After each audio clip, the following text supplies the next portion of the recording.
प्राचीन समय की बात है। कौशाम्बी नगर में बड़े बड़े सेठ व धनवान व्यक्ति रहा करते थे। यह नगर व्यापार और वाणिज्य के लिए प्रसिद्ध था। इस नगर में थोक की बड़ी बड़ी दुकानें थीं। इसी वजह से दूर दूर के व्यापारी अपना माल बेचने यहाँ आते थे और अपनी ज़रूरत का सामान खरीद कर ले जाते थे। यहाँ लोग अपने अपने कामों में व्यस्त रहते थे। किसी को एक दूसरे की कमी देखने की और राजा से शिकायत करने की फुर्सत तक ना मिलती थी। इस वजह से नगर में चोरी और अपराध बहुत कम होते थे। एक बार की बात है, कौशाम्बी का एक व्यक्ति बाग में घूमने के लिए गया। उसका नाम गुणभद्र था। वह एक सीधा साधा, अपने काम से मतलब रखने वाला इंसान था। बाग में जाकर उसे साधुओं की संगत मिली। वह साधु बड़े ज्ञानी थे। उन्होंने गुणभद्र को शिक्षा देते हुए कहा, अगर घर का वातावरण शुद्ध हो तो वहाँ शांति का साम्राज्य रह सकता है। बेटे, तू सच को पहचानने की कोशिश कर। वह तेरे अंदर है। तेरा यह फर्ज है, तू अपने परिवार वालों को भी सत्य के मार्ग पर चलने को कहे। गुणभद्र साधुओं की शिक्षा से बहुत ज़्यादा प्रभावित हुआ।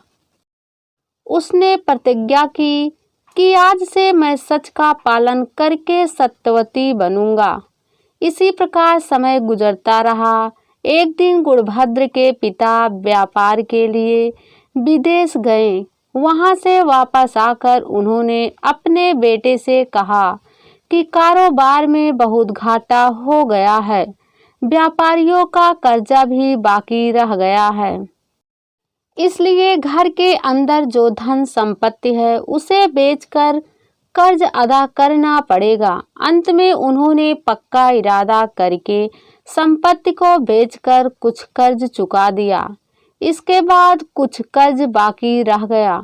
गुणभद्र के पिता ने सोचा कि अगर मैं अवैध कार्य करके धन कमाकर कर्ज चुका दूं तो इसमें हर्ज की क्या बात है। इतना सोचते ही उनका मन मलिन हो गया और उन्होंने गलत कार्य करना शुरू कर दिया और अनाज, दालों, तेल, मसालों में मिलावट करने लगे।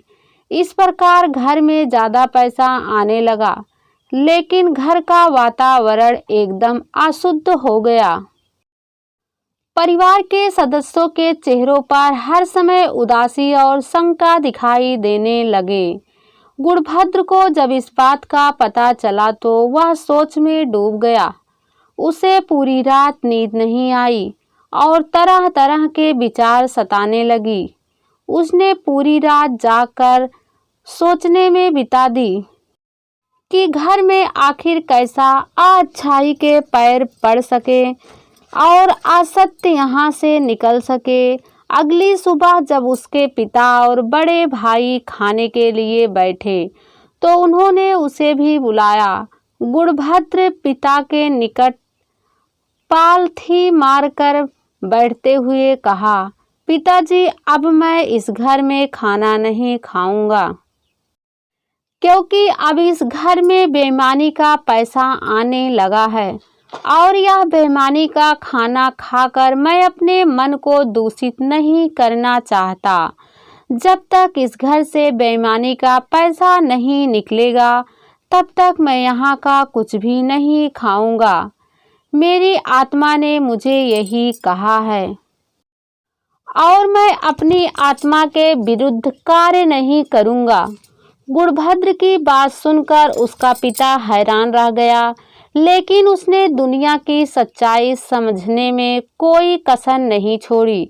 उन्होंने अपने बेटे के सर पर स्नेह के हाथ फेरते हुए कहा, बेटा, तूने जो कुछ भी कहा है उसका एक एक शब्द सत्य है, लेकिन क्या करूं?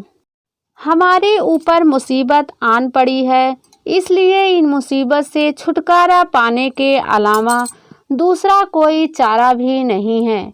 जब कर्जा चुक जाएगा तो हम फिर ईमानदारी का धंधा शुरू कर देंगे। देखो पिताजी, मुसीबत का समय ही सत्य की कसौटी होती है। अगर एक बार हमारे मुंह में बेईमानी का धन आ जाएगा तो फिर उसका उगलना मुश्किल हो जाएगा। जब आपने कारोबार शुरू किया था तब आपने उसे पूरी ईमानदारी के साथ करने की सौगंध खाई थी। फिर आप अपने वचनों को कैसे भूल गए? अगर हम मुश्किल वक्त में सच्चाई को छोड़ देंगे तो फिर धर्म की क्या अहमियत रह जाएगी? अभी भी कुछ नहीं बिगड़ा है। पाप की कमाई को घर में लाना छोड़ दीजिए और हमारी ईमानदारी से हमारी परेशानियों खुद ब खुद टल जाएगी। अपने बेटे की सच्चाई से भरपूर बातों को सुनकर पिता ने फैसला किया कि वह ईमानदारी का ही व्यापार करेगा और अगले दिन से सेठ जी ने सारे बेईमानी के धंधे बंद कर दिए। गुणभद्र ने देखा कि अब उसके घर का वातावरण शुद्ध होता जा रहा है। लगभग 2 साल तक यही कार्यक्रम चलता रहा। घर का पूरा खर्च तो आराम के साथ चल जाता था, लेकिन उनकी अतिरिक्त पूंजी जमा नहीं हो पा रही थी। वैसे उन्हें और कोई परेशानियां नहीं थी। गुणभद्र ने भी अपनी पढ़ाई को खत्म करके पिताजी के कारोबार में हाथ बढ़ाना शुरू कर दिया। उसने पूरी ईमानदारी और सच्चाई के साथ काम को आरंभ किया। एक दिन अचानक पूरे नगर में यह सूचना फैल गई कि राजकुमार बीमार पड़ गया है। वैद्य उसके उपचार के लिए जी जान से कोशिश में लगे हैं, लेकिन वह किसी भी तरह ठीक नहीं हो रहा है। उसका शरीर दिन प्रतिदिन कमजोर होता चला जा रहा है। आखिर में वैद्य थक हार कर बैठ गए। इसका अंजाम यह हुआ कि सारे नगर में उदासी छा गई। उसी वक्त मानसरोवर के किनारे तपस्या करने वाला एक सन्यासी उधर आ निकला। उसने लोगों से राजकुमार की बीमारी के बारे में सुना तो वह चिंतित हो गया। फिर वह हिम्मत करके राजमहल की ओर चल दिया। राजा ने सन्यासी को देखा तो बड़ा आदर सत्कार किया। फिर राजा ने उन्हें राजकुमार की बीमारी को पूरा हाल बताया। राजा के कहने पर राजकुमार को सन्यासी के सामने लाया गया।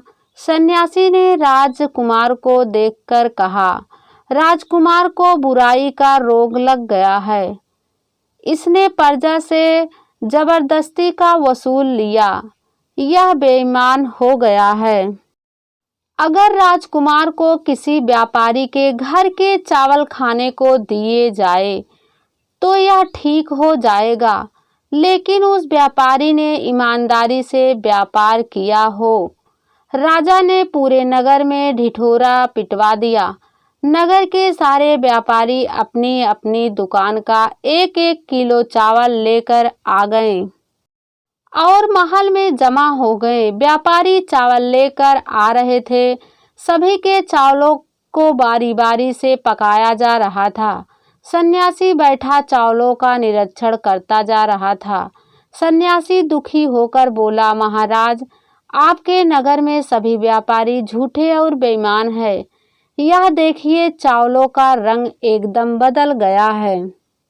अगर ईमानदार व्यापारी होगा और सच का पालन करता होगा तो उसके चावलों का रंग काला नहीं पड़ेगा। राजा निराश हो गया। उसकी समझ में नहीं आ रहा था कि क्या किया जाए। उधर गुणभद्र ने अपने पिता से कहा, पिताजी, बड़े बड़े व्यापारियों के सामने भला मेरे चावलों की क्या कीमत है? यही सोचकर मैंने राजा के दरबार में अभी तक चावल नहीं भेजे। अब आप भी चावल लेकर वहां चले आइए। हो सकता है कि उस सन्यासी को हमारी दुकान के चावल पसंद आ जाए। सेठ जी ने अपने बेटे की बात मानकर राज दरबार की तरफ प्रस्थान किया। उसने कहा, भाई, रसोइया जी, मेरे चावल भी पका कर देख लो, चावल का रंग काला नहीं पड़ा।